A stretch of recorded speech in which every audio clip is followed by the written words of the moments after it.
ভালো হয়।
না, আজকে মুঙ্গিয়া কামি থানাধীন জাতীয় সড়কের 37 মাইল এলাকায় মুঙ্গিয়া থানার ওসি ইন্সপেক্টর প্রভোজরিয়া এবং 71 ব্যাটালিয়নের assistant commandant Birendra Kumar sir এবং আমরা ভেহিকেল চেকিং শুরু করি।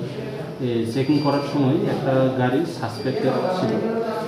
গাড়ির নাম হচ্ছে WB 433157, 12 চাকার একটা লরি গাড়ি।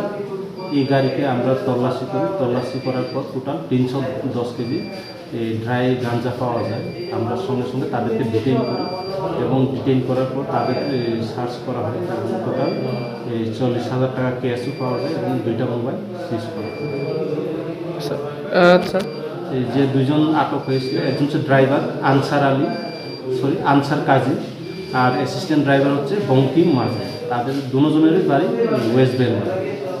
স্যার এই নেশা করা হয়েছে এই বিষয়ে এখন ইনভেস্টিগেশন হবে। ইনভেস্টিগেশন করে যারা যুক্ত থাকবে তাদেরকে অবশ্যই অ্যাজ পার ল অ্যাকশন নেওয়া হবে। স্যার মালগুলো কোন জায়গা থেকে লোডিং করা হয়েছে কিছু কি জানা গেছে?